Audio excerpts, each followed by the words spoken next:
Jadi pada sore hari ini kita mengadakan diskusi perdana dari tim Gresik Pos, dimana untuk diskusi ini kita namakan Disko. Ya, Disko adalah diskusi Sabtu sore. Kita akan membahas tentang efek pandemi dilihat dari berbagai aspek kehidupan dengan pemantik diskusi ya yang juga sahabat kita, yaitu Mas Fikri Mahzumi. Beliau adalah dosen di Universitas Islam Negeri Sunan Ampel, Surabaya. Nah, jadi saya ngasih prolog untuk memulai diskusi pada sore hari ini ya. Jadi dimana kita ketahui bersama ini pandemi COVID-19 ini kan sudah merambah ke Indonesia di awal tahun, dari mulai Februari ke Maret. Jadi awal untuk virus COVID-19 ini itu adalah dari Wuhan, Cina. Nah, awal mulanya dari situ, terus juga masuk ke Indonesia pada sekitar Februari Maret. Nah, habis itu sampai dengan sekarang. Nah, kita pada sore hari ini akan membahas tentang efek pandemi ini sebenarnya dilihat dari berbagai aspek kehidupan, seperti dari sosial bagaimana, ekonominya bagaimana, terus dari mungkin nanti bisa dijelaskan tentang dari sisi agama ataupun dari perspektif lain yang menyangkut dari kehidupan kita dalam kehidupan sehari-hari, terutama dalam kehidupan masyarakat gitu. Nah, untuk selanjutnya waktu saya penuhnya saya serahkan ke Mas Fikri. Monggo Mas Fikri. Terima kasih. Assalamualaikum warahmatullahi wabarakatuh. Waalaikumsalam warahmatullahi wabarakatuh. Alhamdulillah wassalatu wassalamu ala Rasulillah wa ala alihi washabbihi wa ala la haula wala quwata illa billah ma ba'du. Terima kasih atas undangan dari Gresik Pos untuk memberikan waktu pada saya. Saya pada posisi pemantik. Ini menarik, pemantik ya. Artinya kita awali bahwa diskusi kita kali ini kita semua dalam posisi yang sama. Artinya semua yang hadir atau mengikuti diskusi ini, Disko, memiliki independensi ide, memiliki independensi gagasan. Secara jelas, sebagaimana yang saya sampaikan, pada posisi diskusi kali ini, saya tidak sedang memosisikan sebagai pakar. Oleh karena itu, pada posisi ini saya mengajak yang hadir di sini dan kemudian pemirsa yang mengikuti Disko agar menegaskan posisi dirinya sebagai manusia kritis. Untuk selanjutnya, mari kita coba untuk membaca bagaimana pengertian pandemi dari sudut kebahasaan.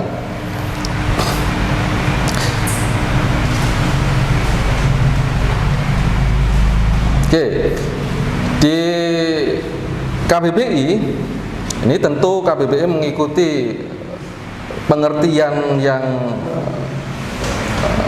berlaku secara global internasional, bahwa pandemi adalah wabah yang berjangkit serempak di mana-mana meliputi daerah geografi yang luas. Dan ini sesuai dengan Merriam-Webster, kalau kalian cari maka meski ada rincian ya bagaimana kemudian definisi dari pandemi itu. Ternyata pengertian bahasa tentang pandemi tidak cukup memuaskan kita sebagai manusia untuk melihat fakta pandemi seperti sekarang yang kita jumpai. Apa buktinya? Apa argumentasinya? Ternyata pandemi tidak hanya persoalan kesehatan. Pandemi kalau dalam perspektif saya ini seperti circle, sebuah lingkaran yang mengena semua lini kehidupan manusia, aspek hidup manusia itu mengena semua, mulai dari kesehatan tentunya, kemudian ekonomi, pendidikan, sosial, bahkan kemanusiaan atau hak asasi manusia.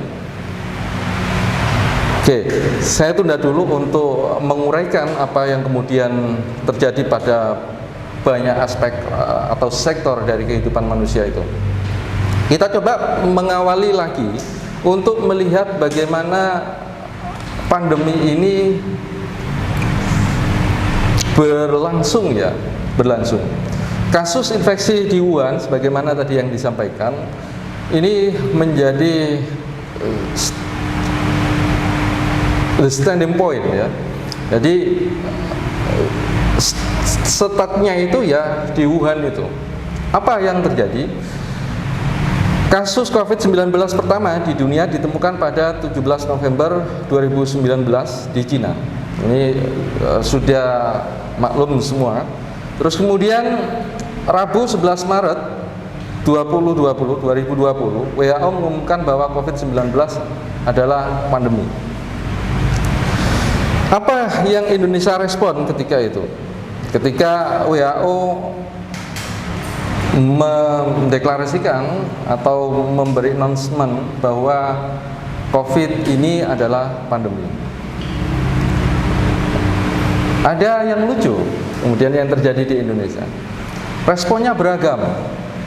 Kita buat pandemi itu seolah-olah hal yang lucu. Tidak dilakukan oleh publik, bahkan oleh pemerintah sendiri dianggap sesuatu yang tidak mungkin masuk ke Indonesia dan kemudian membuat kondisi yang seperti sekarang. Itu sebuah realitas yang kemudian tidak bisa kita nafikan.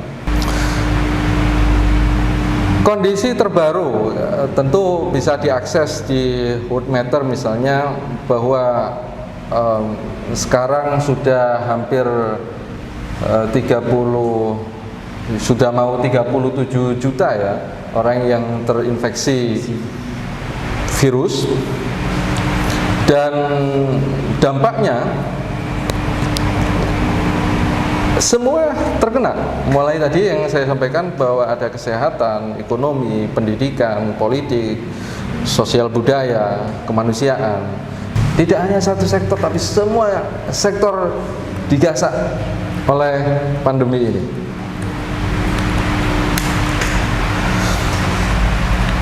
Saya tidak akan berbicara statistik karena tadi saya memposisikan tidak sebagai pakar. Ada beberapa pelacakan saya. Kalau dari ini bisa kalian jumpai sendiri dan peroleh ya data-data itu, misalnya di statista.com ya, itu ada beberapa statistik yang menyebutkan bagaimana COVID ini berdampak pada ekonomi global. Terus kemudian ada ustadz.un.org. Ini juga menyampaikan reportnya, laporannya tentang dampak COVID-19 ini. Dan juga di ourworldindata.org ya.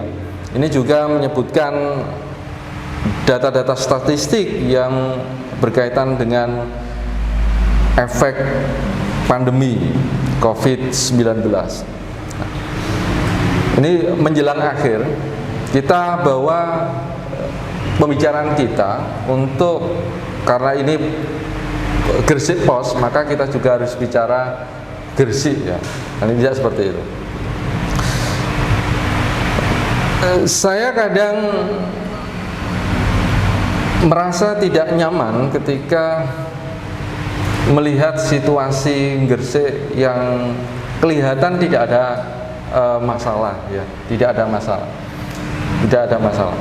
Pada posisi ini saya kemudian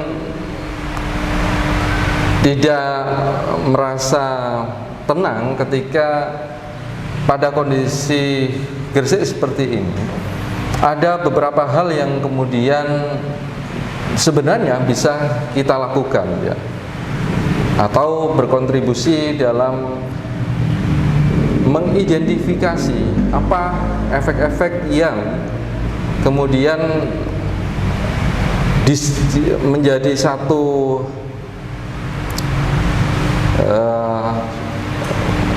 impact ya dari kondisi pandemi itu. Misalnya kita ambil contoh pada sektor pendidikan. Kita tidak punya statistik. Ini kita bandingkan. Kalau tingkatan global ada banyak kelompok yang kemudian memberikan kontribusi untuk mengidentifikasi secara statistik apa yang terjadi sebagai efek pandemi. Kita tidak mengidentifikasi secara statistik kondisi kita di Gresik. Bagaimanakah kemudian kondisi pendidikan kita, siswa kita, ya, bagaimana kemudian ekonomi rakyat kecil dengan kondisi pandemi seperti ini. Mengakhiri dari obrolan kita untuk sore kali ini, Yuval Noah Harari ini penulis yang cukup populer level internasional, dan beberapa kali dia punya diskursus dan perspektif bagaimana merespon pandemi yang terjadi secara global ini. Ada satu judul artikelnya, "Every crisis is also an opportunity." Jadi setiap krisis itu di dalamnya ada satu kesempatan. Dan berdasarkan pembacaan saya terhadap Noah Harari ini, beliau ini sosok yang saya lihat dan saya amati optimis ya untuk menatap masa depan dengan diskursusnya. Dia gaya bahasanya yang dialektis dan kemudian penuh optimisme ya untuk membayangkan dunia pasca pandemi, apa yang terjadi. Salah satu yang saya pahami bahwa pandemi krisis ini diharapkan memunculkan satu kebersamaan, togetherness, kebersamaan. Jadi negara yang kaya menyadari bahwa ada negara yang miskin, yang butuh dirangkul, butuh didukung, butuh disupport. Ini Harari. Kemudian saya juga menutup dari penyampaian saya ini, saya teringat pujangga Jawa klasik ya, Ronggo Warsito, yang biasanya kita sangat akrab dengan pesan-pesan filosofisnya. Misalnya, amenangi zaman edan ewuh oyo ing pambudi, yen tan melu anglakoni boyo kaduman melik, kaliren wekasanipun dilarah karsa Allah, bejo-bejone kang lali luwe bejo kang eling lan waspada. Ini satu frasa terakhir ini, luwe bejo kang eling lan waspada. Sekali lagi saya tegaskan bahwa apa yang saya sampaikan, kita dalam posisi menjaga martabat manusia dengan daya kritis kita, maka eling lan waspada mewakili dari kesadaran kita sebagai manusia. Seorang filosof bernama Bertrand Russell ini menyatakan, even when the expert all agree, they may well be mistaken. Ini optimisme yang luar biasa sekali. Jadi ketika para pakar, para ahli sudah sepakat semua, sudah ada konsensus bersama, maka kita dalam posisi bahwa konsensus itu mungkin salah. Mungkin salah. Ada satu kesalahan. Dan dalam posisi kita sedang menjaga daya kritis kita. Cukup apa yang saya sampaikan dan terima kasih. Untuk selanjutnya saya minta yang hadir untuk membuat gagasannya, idenya, perspektifnya dalam merespon pandemi ini. Saya persilakan mungkin Mas Agung dulu ya. Oke. Dari saya terima kasih. Wal muwaffiq ila aqwamit thoriq. Assalamualaikum warahmatullahi wabarakatuh. Waalaikumsalam warahmatullahi wabarakatuh. Ya, terima kasih Mas Fikri Ini pemantik ya Mas ya. Iya. Pemantik. Jadi untuk pandemi ini kan memang dari berbagai aspek kehidupan itu kan sangat berpengaruh. Tidak hanya satu sektor, tapi semua sektor. Tidak hanya satu wilayah, tapi semua wilayah, bahkan global. Kalau menurut hemat saya ini virus ini, saya yakini itu ada, Mas. Virus ini ada. Nah, yang masih menjadi pertanyaan saya juga terkait pandemi ini, memang adalah ini entah bentuknya konspirasi atau apa, ya kan?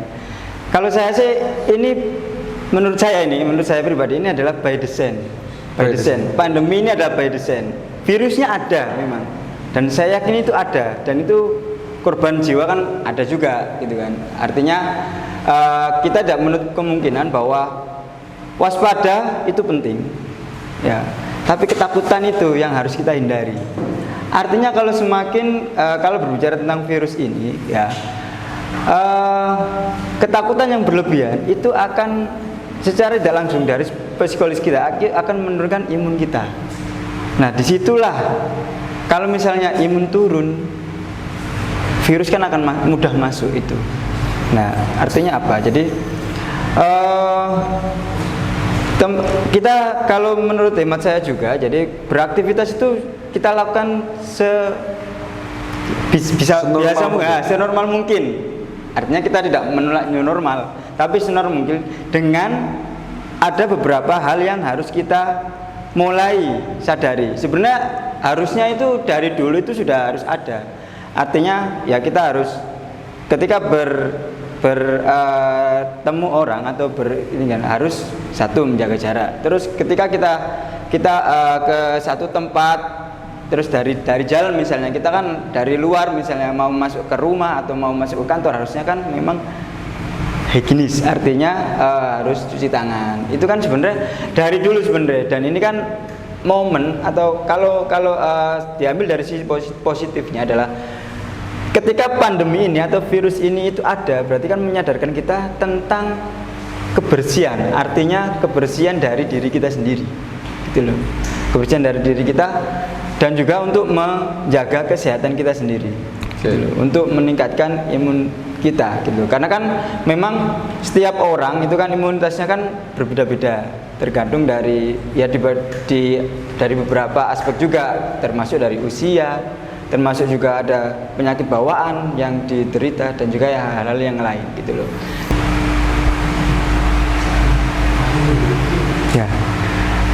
Ya itu dari sore hari ini yang nanti kita ke depan, kalau misalnya ini masih menjadi hal-hal yang saya harapkan memang ada turunannya ya. Diskusi lanjutan untuk bagaimana kita melihat pandemi.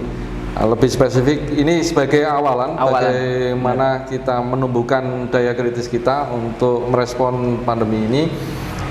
Kedepannya mungkin kita spesifik untuk persoalan di segmen atau sektor pendidikan, di ekonomi dan seterusnya. Kita lanjut ini Mas Agung. Ya, saya sangat setuju sekali. Ya, terima kasih ya Mas Firky dan juga rekan-rekan semuanya ya. Ini diskusi ini masih akan berlanjut, dari ini kan memang perdana pembuka. Nah, nanti akan ada turunan-turunannya terkait tema yang akan kita diskusikan, gitu ya. Ya, untuk mengakhiri ya diskusi kita pada hari ini ya, kita namakan memang diskusi Sabtu sore ya, dan nanti ke depan juga pasti 1 minggu sekali kita akan adakan pertemuan lagi ya. Terima kasih ya teman-teman yang hadir langsung di kantor Gresik Pos, dan juga teman-teman yang mengikuti live dari Instagram, dan juga nanti kita akan juga upload via YouTube-nya di Gresik Pos ya.